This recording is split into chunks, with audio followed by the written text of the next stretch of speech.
Cek cek cek seberapa? Segini. Kayak podcast biasa itu kan berarti segini kan? Ya, oke. Ini nggak bisa dicolokin pakai yang itu podcast ya, yang apa? Make live streaming. Nggak bisa.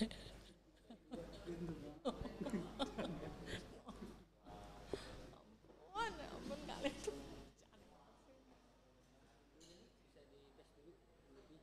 Aku make-nya ini.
Akhir kita bertemu lagi di kanal YouTube Komisi Pemilihan Umum Republik Indonesia. Terima kasih ya yang sudah menunggu sejak beberapa saat lalu untuk menantikan siaran langsung siaran pers pembentukan badan ad hoc penyelenggara pemilu tahun 2024. Teman pemilih, kita semua tahu sesaat lagi tahapan berikutnya dari penyelenggaraan pemilu serentak 2024 akan masuk pada tahap penyelenggaraan atau pembentukan badan ad hoc, di mana beberapa badan ad hoc yang sudah siap akan dibentuk, diantaranya adalah PPK, kemudian juga PPS, dan kemudian nanti akan berlanjut pada tahapan berikutnya adalah Pantarlih dan juga KPPS sesuai waktunya. Teman pemilih, untuk PPK dan PPS yang pada tahapan awal akan segera dibentuk terlebih dahulu, akan kita segera dengarkan penjelasan dari pimpinan KPU yang akan segera hadir di hadapan seluruh teman pemilih saat ini. Saat ini kita sudah bersama dengan jajaran pimpinan KPU, Ketua Komisi Pemilihan Umum, Bapak Hasyim Asyari, kemudian anggota KPU, Bapak Parsadan Harahap, Bapak Yulianto Sudrajat, kemudian Bapak Sekretaris Jenderal Komisi Pemilihan Umum Republik Indonesia, serta Bapak Idam Holik. Teman pemilih, selamat menyaksikan. Assalamualaikum warahmatullahi wabarakatuh.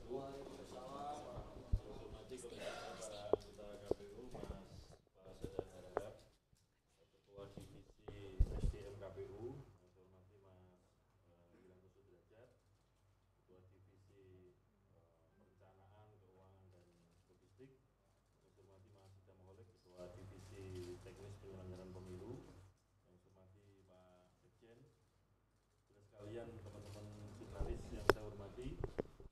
Pada hari ini, hari Kamis tanggal 17 November 2022, kami akan memulai kegiatan yang strategis, yaitu pembentukan badan ad hoc penyelenggara pemilu di tingkat kecamatan, atau kalau istilah di undang-undang itu adalah panitia pemilihan kecamatan atau sering disingkat dengan PPK. Nah, ini akan dilakukan secara serentak di semua kecamatan di seluruh Indonesia. Kalau di Papua itu istilahnya distrik ya, kecamatan di sana distriknya. Kalau di Papua istilahnya PPD. Nah, karena ini dilakukan secara serentak di seluruh Indonesia, maka penting bagi kami untuk menyampaikan informasi strategis ini kepada publik, kepada warga negara Indonesia, dalam rangka untuk rekrutmen dan seleksi pembentukan PPK penyelenggara pemilu 2024 di tingkat kecamatan. Oleh karena itu secara detail keterangan dan penjelasan tentang pembentukan PPK akan disampaikan oleh Mas Parsadan Harahap sebagai Ketua Divisi SDM. Silakan Mas.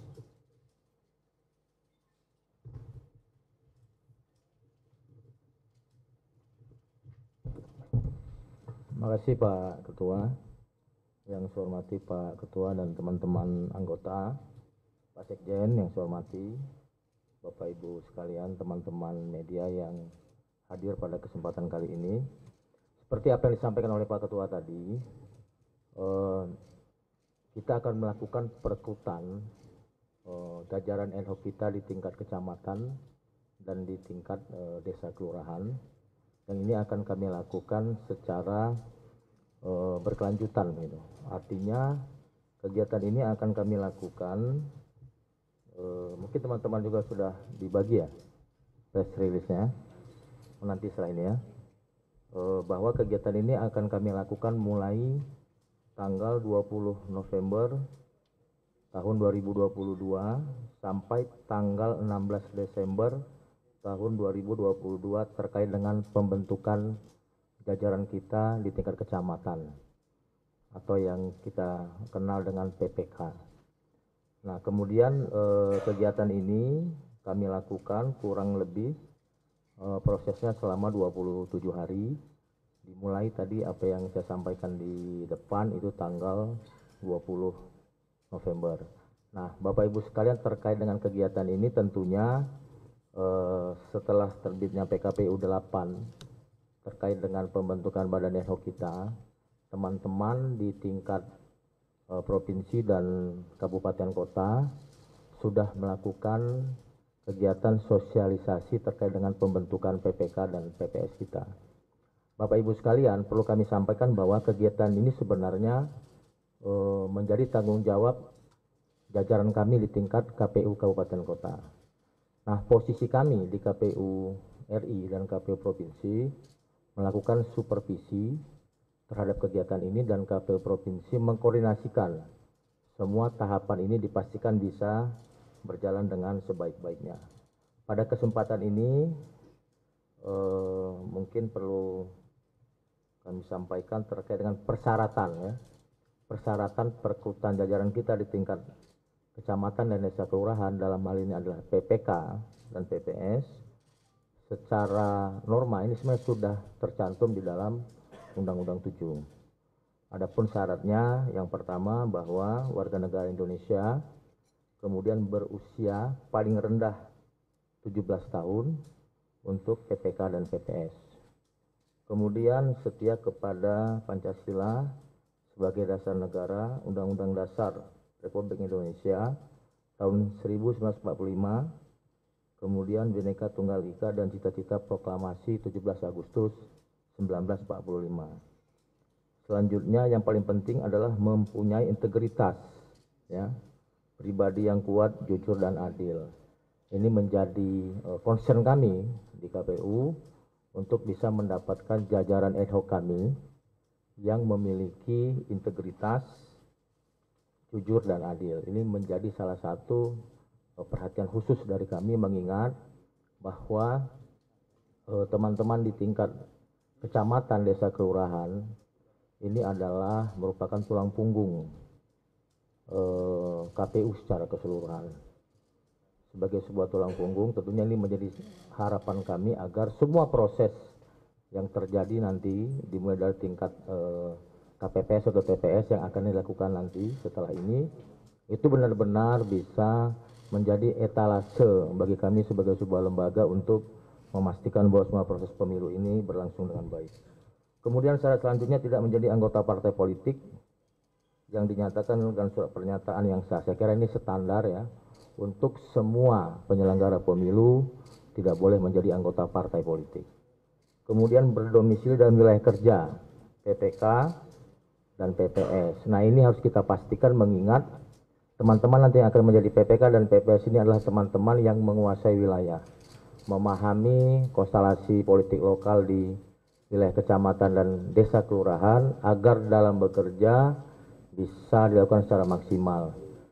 Ini juga informasi bagi teman-teman, dalam proses ini juga kita akan merekrut teman-teman di jajaran ad hoc ini yang berstatus sebagai mahasiswa yang ada di daerah lain, tapi akan kita rekrut di wilayah masing-masing di mana mahasiswa tersebut memiliki alamat domisili di wilayah kerjanya sesuai dengan KTP yang mereka miliki.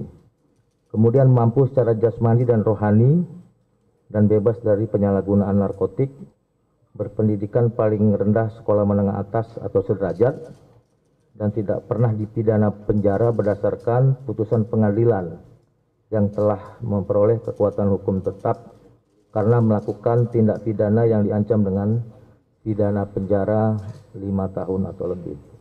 Selanjutnya teman-teman sekalian, pada kesempatan ini juga kami sampaikan bahwa ada beberapa kelengkapan dokumen juga persyaratan ini sebagai bagian dari sosialisasi kami juga kepada masyarakat yang berminat, yang tentunya telah sesuai dengan syarat yang dipersyaratkan.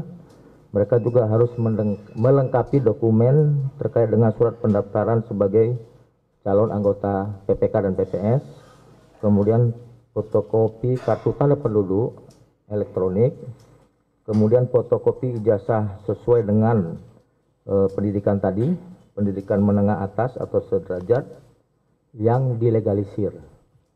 Ini untuk memperkuat keabsahannya. Kemudian surat pernyataan untuk memenuhi persyaratan-persyaratan, surat keterangan sehat jasmani dan rohani untuk persyaratan yang dikeluarkan, persyaratan kesehatan yang dikeluarkan oleh puskesmas, rumah sakit atau klinik yang termasuk di dalamnya terdapat pemeriksaan tekanan darah, kadar gula darah dan kolesterol. Nah, 3 item ini kami jadikan salah satu indikator untuk memastikan bahwa tidak ada penyakit bawaan, karena ini menjadi atensi banyak pihak terkait dengan proses pelaksanaan pemilu di tahun 2019. Kemudian daftar riwayat hidup dan pas foto. teman-teman sekalian, dalam proses ini juga KPU Kabupaten Kota melakukan pengunggahan melalui sistem Siakba, ya. Jadi sistem Siakba ini nanti menjadi salah satu alat bantu kami kepada para peminat atau masyarakat yang ingin menjadi PPK dan PPS, dan ini bisa diunduh melalui siakba.kpu.go.id atau bisa mendatangi kantor KPU atau KIP Aceh jika memang ada problem-problem teknis yang tidak memungkinkan para peserta mengunduh secara mandiri. Nanti ini akan dilayani dan dibantu oleh teman-teman kita yang ada di tingkat kabupaten kota.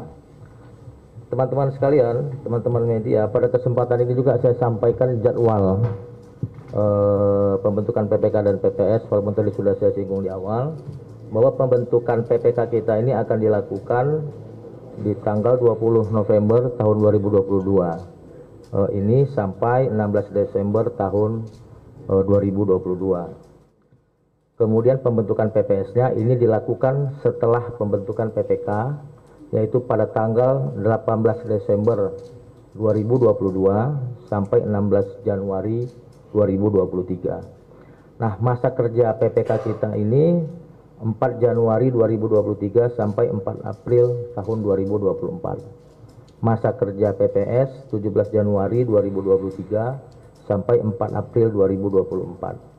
Kemudian untuk mendukung kerja-kerja teknis teman-teman di tingkat PPK dan PPS, KPU juga melalui KPU Kabupaten Kota akan membentuk sekretariat PPK. Nah, sekretariat PPK ini merupakan aparat ya pemerintah yang ada di tingkat kecamatan, dan nanti dalam konteks penguatan kelembagaan kami juga sedang merancang rencananya ya, lagi merancang agar ada penambahan tenaga pendukung di tingkat kecamatan, yang ini proses perekrutannya akan dilakukan oleh KPU Kabupaten Kota di seluruh Indonesia. Ini penting karena dari evaluasi kami di sisi SDM dan kelembagaan bahwa memang dirasakan dukungan sekretariat ini memang harus diperkuat di tingkat kecamatan mengingat tugasnya sangat berat. Kemudian juga masa kerja PPS tadi 17 Januari 2023 sampai 4 April 2024. Kemudian juga nanti akan ada sekretariat yang dibentuk di tingkat PPS. Terakhir ada beberapa hal yang kami harapkan ya, KPU Republik Indonesia berharap bahwa dalam konteks pembentukan ini, yang pertama KPU berharap ya dengan memanggil seluruh masyarakat Indonesia tentunya yang memenuhi syarat untuk bisa berkontribusi secara aktif sebagai penyelenggara pemilu di tingkat badan ad hoc dalam kepentingan pemilu tahun 2024. Kemudian kami juga berharap seluruh proses tahapan pembentukan PPK dan PPS dilakukan secara terbuka, akuntabilitas dan profesional. Dan ini kami tegaskan tanpa dipungut biaya sepeser pun kepada seluruh pendaftar atau masyarakat yang berminat untuk menjadi penyelenggara pemilu di tingkat badan ad hoc kami. Kemudian kami juga berharap pembentukan PPK dan PPS dapat maksimal dengan menggunakan sistem informasi Siakba yang sudah kami bangun, di mana sistem ini dibangun oleh internal KPU tanpa melibatkan pihak ketiga agar proses pendaftarannya lebih mudah dan praktis.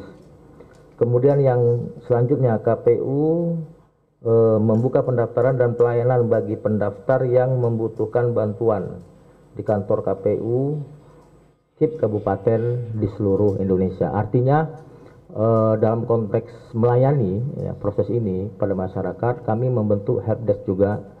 Dan ini ada di semua level, mulai dari kabupaten, provinsi, sampai ke KPU RI untuk bisa memonitor day to day proses perekrutan badan ad hoc kita ini.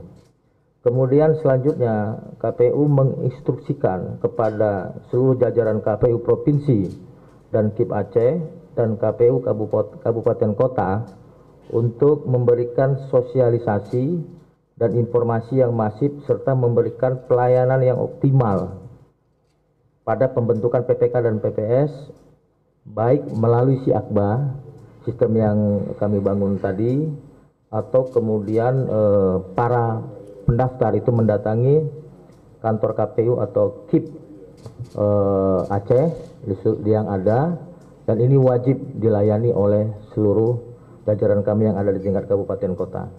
Kemudian KPU berharap agar KPU Provinsi dan KIP Aceh dan KPU Kabupaten Kota berkoordinasi dengan pemerintah daerah dan media setempat.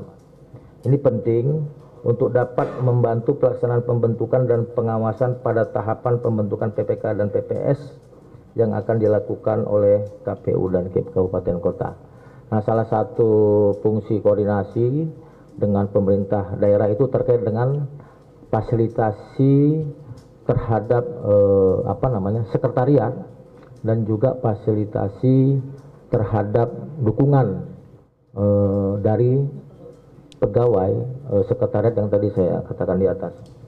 Kemudian KPU berharap dalam proses pembentukan akan terjaring figur-figur yang berkarakter tangguh dan memiliki pribadi yang jujur agar dapat memberikan peningkatan kualitas pemilu. Ini sangat penting agar terbangun trust publik kepada proses pembentukan ini, karena saya katakan tadi di awal bahwa jajaran ad hoc ini adalah etalase terdepan KPU, di mana akan langsung berhadapan dengan semua komponen masyarakat, stakeholder, dan pemangku kepentingan yang ada di tingkat bawah. Saya kira itu sementara yang bisa saya sampaikan. Izin Mas Ketua.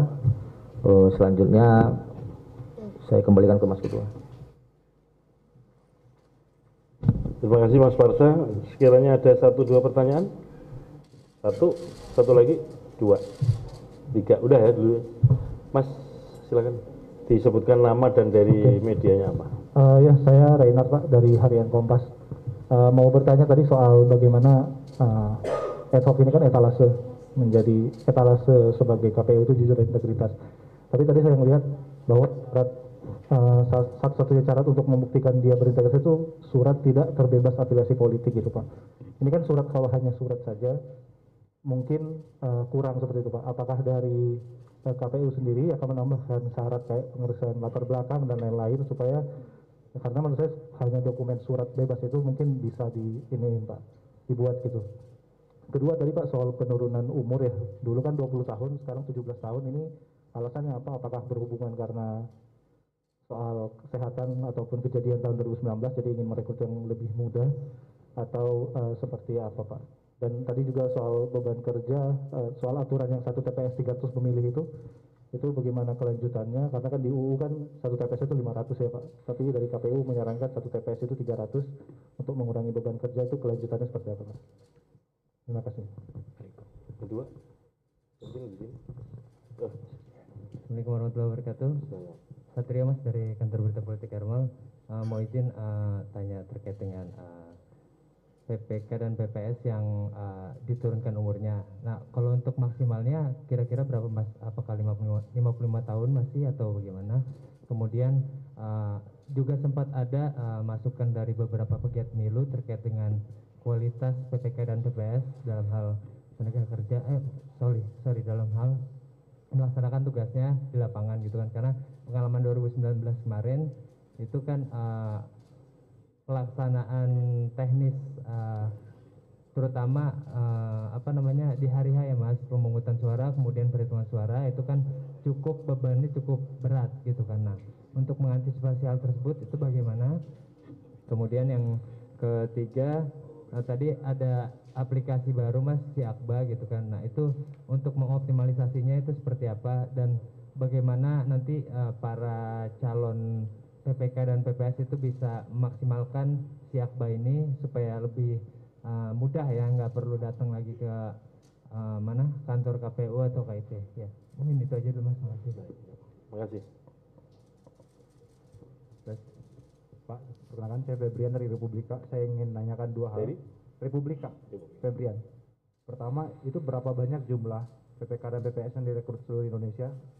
Lalu yang kedua terkait potensi kecurangan ya, karena kita tahu ada peningkatan honor petugas PPK dan PPS. Nah, bagaimana upaya KPU untuk mencegah tidak adanya transaksional, calo, dan lain-lainnya? Itu aja Pak, terima kasih. Terima kasih.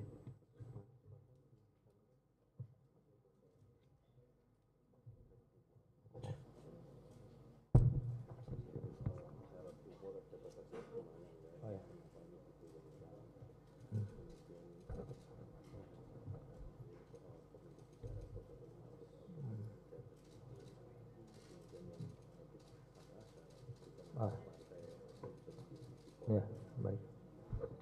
Baik, teman-teman media yang telah memberikan respon. Yang pertama bahwa terkait dengan pembatasan umur, ini kan berdasarkan dari banyak masukan dari para pihak yang juga sifatnya sudah masuk kategori ilmiah ya, penelitian. Pertimbangan-pertimbangan itu makanya kemudian kami membatasi sebenarnya nanti di KPPS.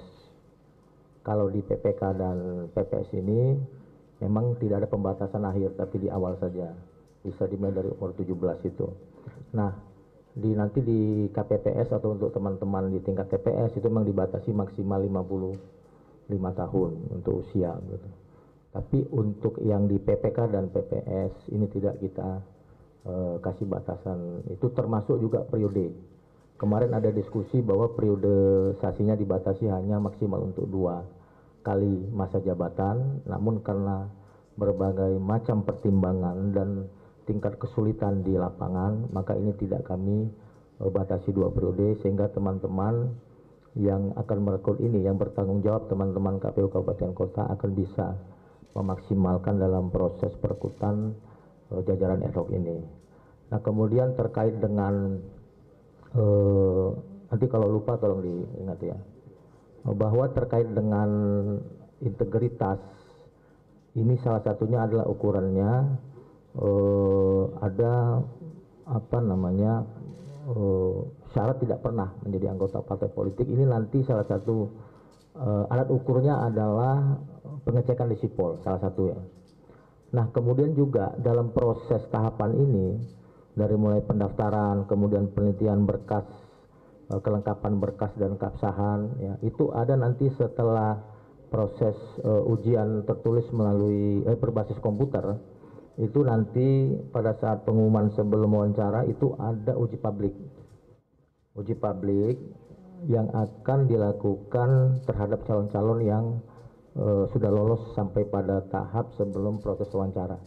Nah, nanti di sini kami mengharapkan adanya masukan dan partisipasi dari masyarakat secara luas, sehingga ini akan sangat membantu kepada KPU untuk memutuskan siapa yang kemudian memang secara personal belum pernah menjadi anggota partai, walaupun dia mungkin secara persyaratan akan membuat pernyataan, atau kemudian dia mungkin tidak menjadi anggota partai atau belum menjadi anggota partai, tapi dia pernah menjadi tim sukses dalam proses baik legislatif, presiden maupun proses pilkada sebelumnya. Ini akan menjadi atensi kami untuk memastikan bahwa seluruh jajaran kami ini benar-benar sesuai dengan persyaratan yang kami sampaikan tadi.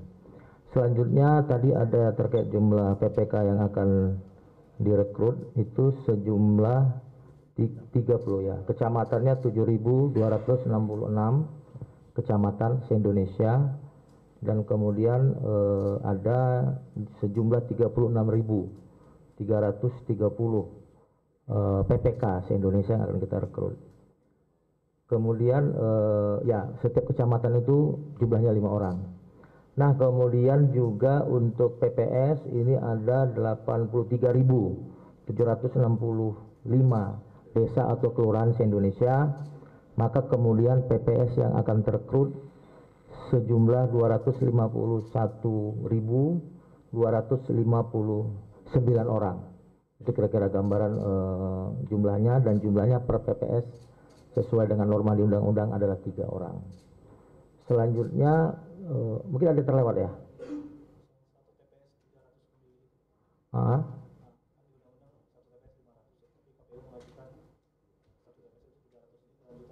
Oh, itu memang menjadi simulasi yang kita lakukan ya. Simulasi yang kita lakukan mengingat kerumitan dalam proses putung suara atau pemungutan dan penghitungan suara di tingkat TPS, sementara kita melihat sejumlah itu yang memungkinkan dan rasional maksimalnya begitu, walaupun memang undang-undang memberikan peluang lebih dari itu.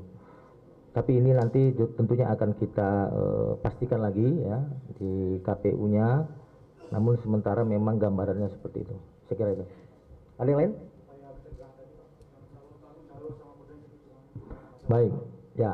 Jadi teman-teman sekalian, teman-teman media, yang pertama ini tentu sudah menjadi pemetaan kami di internal KPU RI, bagaimana dalam setiap proses seleksi, apapun seleksi itu, karena kami juga nanti akan melakukan proses perekrutan juga terhadap jajaran permanen kami, teman-teman KPU Provinsi dan KPU Kabupaten Kota, termasuk juga yang hari ini kami mulai adalah perekrutan jajaran ad hoc kami.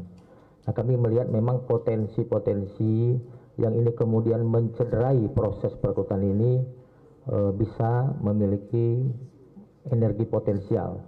Nah, kami berkomitmen agar energi potensial itu tidak menjadi energi kinetik, tidak terjadi dalam proses perekrutan ini sehingga hasilnya akan diragukan oleh para pihak atau semua masyarakat.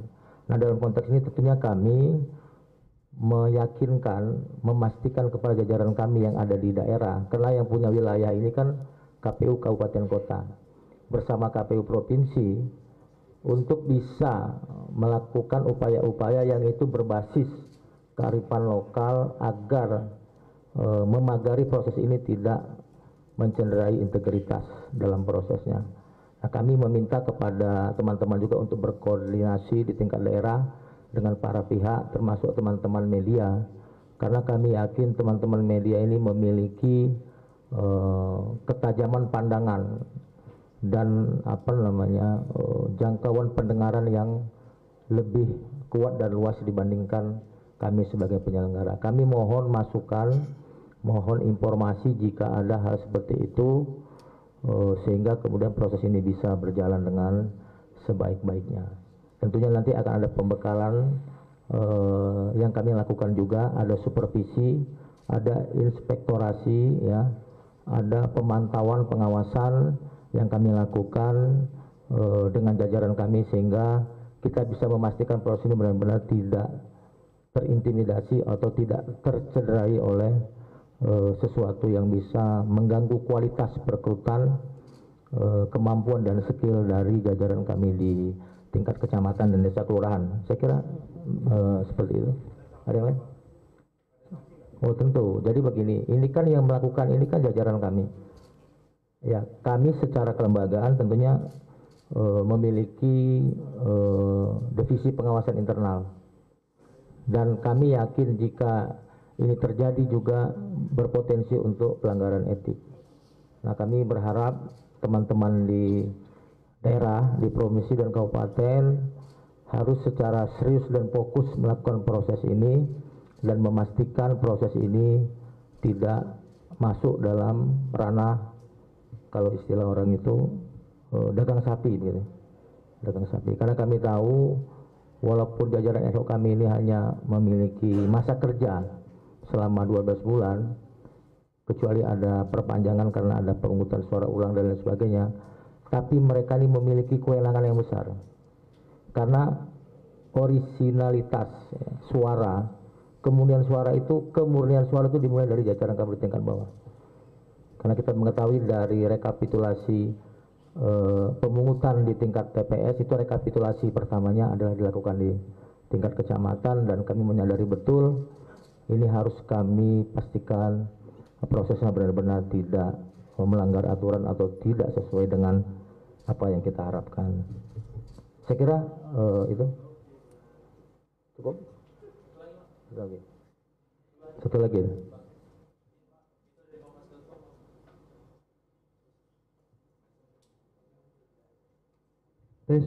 Ya, Vito dari Kompas.com. Mau tanya soal tadi disinggung soal rencana untuk merekrut mahasiswa.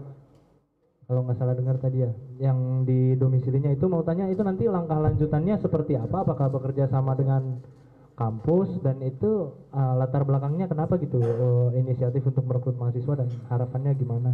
Sama mau tanya, di dalam PKPU nomor 8 soal Barat Ahok ini tidak ada dicantumkan soal keharusan menyerahkan surat keterangan sehat ya di pasal 35 itu, hanya dinyatakan mampu secara jasmani dan rohani gitu.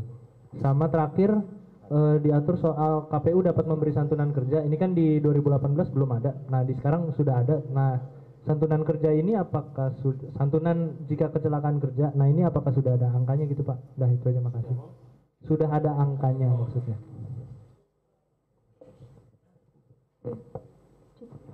Halo, Pak, saya Rere dari jaring.id. Mohon maaf ini keluar konteks, di luar ad hoc, tapi masih berkaitan dengan pemilu. Terkait Undang-Undang Nomor 14 Tahun 2008 soal KIP di pasal 17 ayat H, itu ada perlindungan data pribadi untuk publik begitu Pak. Lalu ada keterangan pengecualian di situ yang mengancam negara begitu, itu tidak boleh dipublikasikan. Nah pertanyaan saya lebih ke apakah pengungkapan track record peserta pemilu itu termasuk dalam pengecualian data itu. Kalau tidak, lalu parpol berarti wajib untuk menyerahkan track record calon pesertanya. Itu iya atau tidak, Pak? Terima kasih. Makasih teman-teman. Jadi begini, apa namanya? Yang pertama harus kita kembangkan ya cara pandang berprasangka baik. Jadi semua orang yang berminat mau daftar jadi anggota PPK, PPS itu harus kita anggap orang baik. Demikian juga anggota KPU, kabupaten kota, sekretariat yang menangani rekrutmen dan seleksi juga harus kita anggap orang baik. Dengan cara berpikir positif atau berprasangka baik itu kemudian cara berpikir hukum kan kecuali dapat dibuktikan sebaliknya. Jadi harus begitu. Kalau kita cara berpikirnya berprasangka negatif misalkan melangkah majunya kan juga agak tersendat-sendat. Sehingga misalkan apakah perlu surat keterangan dari partai politik bahwa yang bersangkutan bukan anggota partai misalkan. Sepanjang bersangkutan tidak pernah sama sekali menjadi anggota partai kan tidak perlu surat keterangan itu.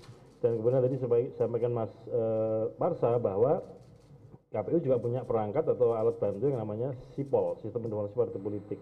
Sehingga men-track atau melacaknya apakah pernah jadi anggota partai atau tidak, diantaranya kan bisa di input nama dan NIK di SIPOL, apakah kemudian pernah didaftarkan sebagai anggota atau tidak. Itu pun kan kalau yang bersangkutan merasa tidak pernah kan juga ada mekanismenya. Saya kira teman-teman kemarin ketika pendaftaran partai politik sudah mengikuti itu semua.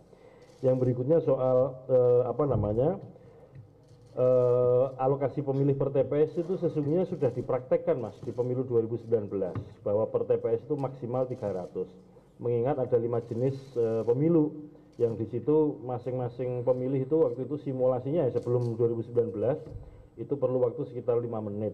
Dan kalau dihitung yang katakanlah yang rasional dan memungkinkan ya 300 pemilih. Sehingga ke depan itu akan kita praktekkan lagi yang itu akan diatur dalam peraturan KPU pemungutan penghitungan suara. Termasuk tadi yang disampaikan Mas Satrio soal gimana kemungkinan itu nanti ada peraturan yang lain, ada peraturan KPU tentang pemungutan penghitungan suara di TPS, ada peraturan KPU tentang rekapitulasi berjenjang mulai dari kecamatan sampai pusat, sehingga mekanisme kontrol atau mekanisme koreksi kalau kemudian ada indikasi misalkan salah hitung, salah jumlah, salah menulis dan segala macam, ada mekanisme koreksinya. Dan itu juga di undang-undang sudah diatur. Yang berikutnya soal mahasiswa itu begini,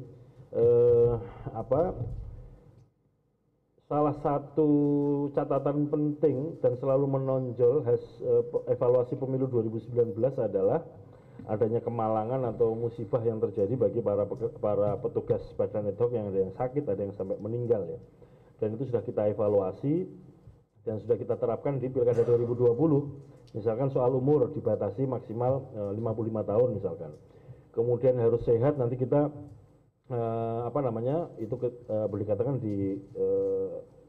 diketati lah ya, bahwa dokumen yang diserahkan diantara surat keterangan dari dokter pemeriksa, ada puskesmas atau klinik yang menyatakan yang bersangkutan itu dalam kondisi yang sehat jasmani rohani. Untuk yang jasmaninya kan minimal tidak kena beberapa penyakit yang kemudian potensial komorbid tadi itu.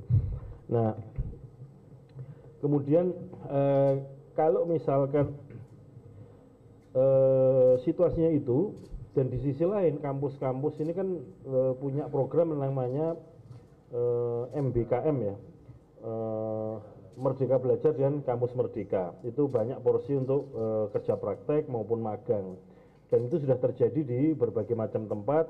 Mahasiswa melakukan kerja magang, kerja praktek di kantor-kantor KPU di seluruh Indonesia. Nah, oleh karena itu dalam merespon perkembangan atau evaluasi 2019 kemarin, kami mengajak teman-teman di kampus untuk berpartisipasi menjadi bagian dari badan ad hoc, terutama untuk menjadi anggota KPPS di TPS. Itu rekrutmennya tidak sekarang, masih nanti.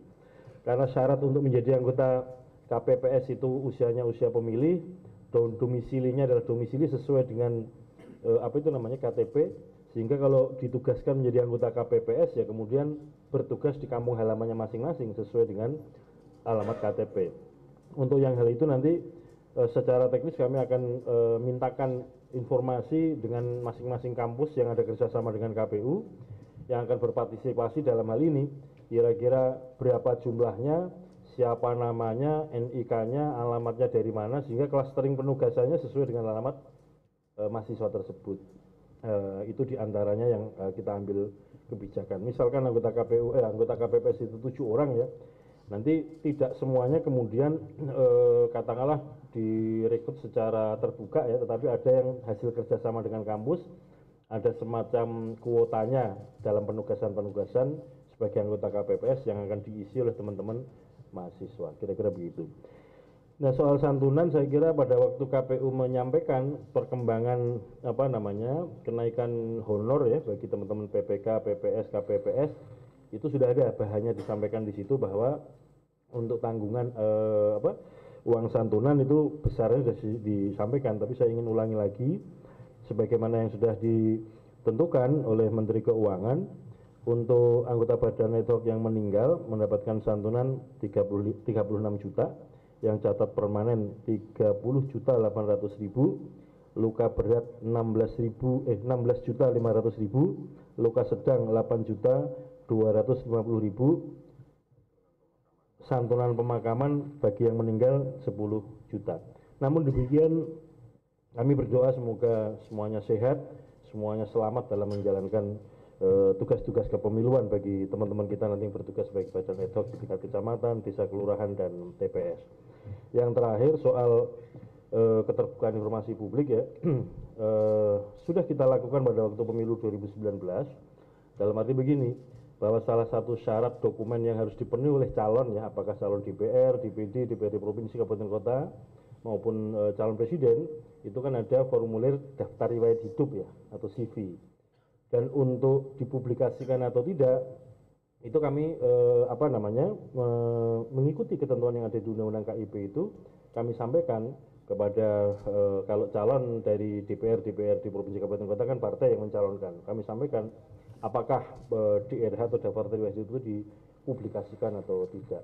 Karena untuk publikasi seperti ini kan harus persetujuan dari yang punya data tersebut. Jadi pengecualian itu tidak dilakukan atas dasar katakanlah ya alasan-alasan yang sifatnya politis, tetapi semuanya karena demi hukum.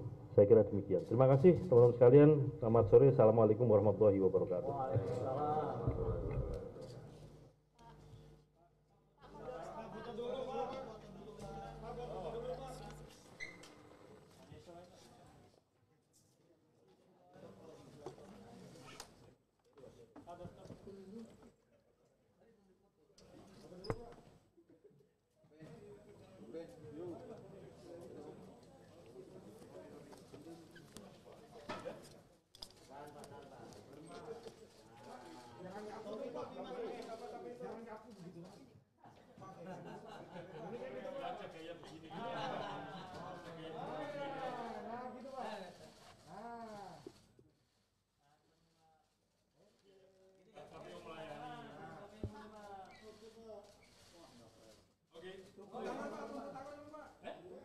Oke.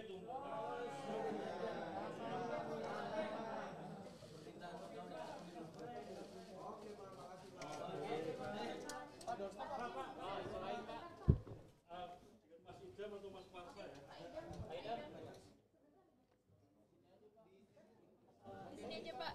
Masalah partai kan? Iya, masalah nomor urut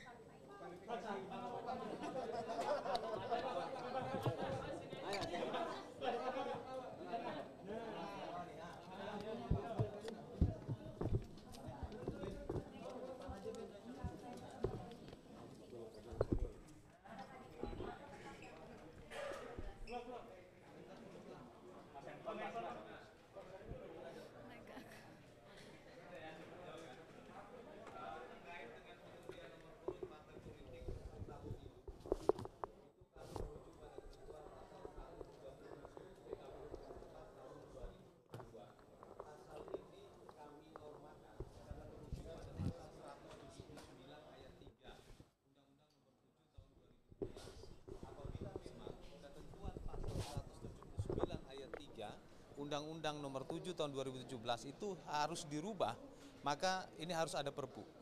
Nah, tentunya pengubahan ketentuan norma di dalam Undang-Undang Pemilu itu sepenuhnya kewenangan atributif para pembentuk undang-undang. Sejauh ini masih menggunakan mekanisme undi? Sampai saat ini masih menggunakan mekanisme pengundian secara terbuka. Hal itu kami atur dalam pasal 137 PKPU nomor 4 tahun 2022 yang merujuk pada pasal 179 ayat 3 Undang-Undang nomor 7 tahun 2017. Tapi apakah KPU setuju Pak jika nantinya tidak diundi karena kan ini akan menguntungkan bagi pemilih? Dalam penyelenggaraan pemilu, KPU adalah pelaksana Undang-Undang Pemilu. Ya, KPU akan melaksanakan ketentuan yang ada di dalam Undang-Undang Pemilu. Oleh karena itu, maka ini merupakan kewenangan dari pembentuk undang-undang. Pak Idam, Ya. belakangan ini kan KPU, DPR, dan pemerintah kan melakukan konsolidasi dan konsolidasi, salah satunya itu terkait dengan Perpu Pemilu. Dan ini nomor undi ini apakah memang dibahas juga dalam Perpu Pemilu yang akan nanti disahkan sekitar awal Desember? Ya, isu itu sempat memang mengemuka, tapi kami jelaskan bahwa itu merupakan kewenangan penuh dari pembentuk undang-undang. Kalau untuk Perpu Pemilu sejauh ini kira-kira gimana perkembangannya, Pak? Ya, pembentuk undang-undang lah yang lebih berwenang menjelaskan tentang perkembangan mutakhir Perpu Pemilu. Tapi kalau KPU sendiri kira-kira waktu yang ideal untuk ditetapkannya Perpu Pemilu supaya tidak mengganggu tahapan pemilu berikutnya kira-kira kapan? Lampiran 1 PKPU nomor 3 tahun 2022 menjelaskan bahwa tanggal 6 Desember 2022 adalah awal tahapan penyerahan dukungan bakal calon DPD RI. Dan kita ketahui sistem parlemen negara kita itu bikameral, tidak hanya DPR RI tetapi juga DPD RI. Oleh karena itu kami berharap kepada pembentuk undang-undang dapat memberikan waktu bagi kami yang cukup dalam menyelenggarakan pemilu di DOB tersebut, karena pasal 20 Undang-Undang nomor 14, 15, dan 16 tahun 2022 dengan secara eksplisit menjelaskan bahwa harus ada pemilu di DOB tersebut. Dan kita ketahui pemilu tidak hanya untuk memilih anggota legislatif dalam hal ini DPR, tetapi juga DPD RI. Ya, tentunya juga nanti sekaligus dengan presiden. Ya, seperti itu.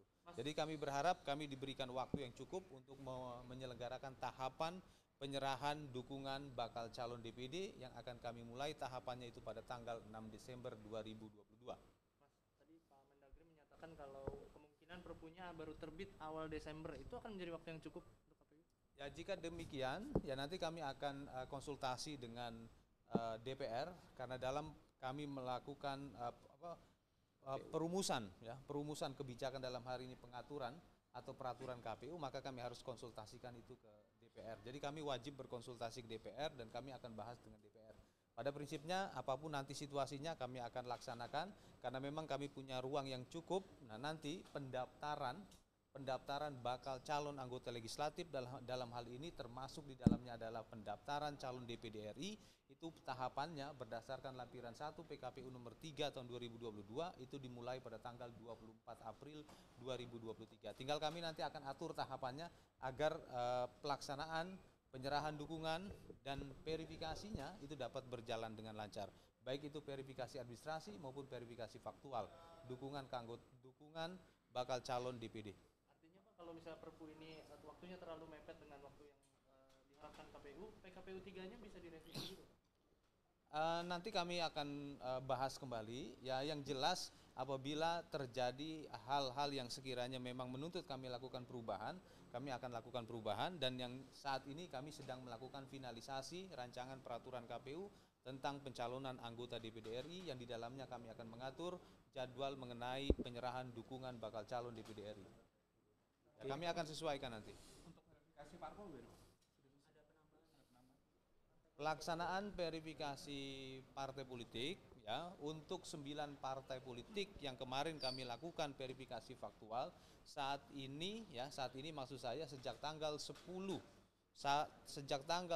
November 2022 sampai dengan tanggal 23 November 2022 adalah masa perbaikan hasil verifikasi faktual. Untuk partai politik calon peserta pemilu pasca putusan Bawaslu, khususnya yang 5 partai politik tersebut, esok pada tanggal 18 November kami akan lakukan rekapitulasi hasil verifikasi administrasi, baik itu administrasi kepengurusan ataupun dokumen kantor, ya dokumen alamat kantor ataupun keanggotaan. Baru besok kami akan lakukan rekapitulasi dan kami akan sampaikan hasilnya kepada 5 partai politik tersebut.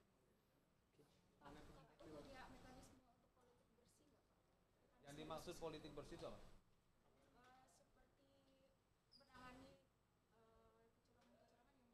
Dalam kegiatan sosialisasi dan pendidikan pemilih, ya kami tentunya melakukan edukasi kepada para pemilih. Kami juga menyampaikan aturan-aturan yang berkenaan dengan aturan kampanye yang dimana di dalamnya tidak boleh melakukan politik uang ataupun politik materi, dan ini bagian dari materi sosialisasi dan pendidikan pemilih. Terima kasih ya.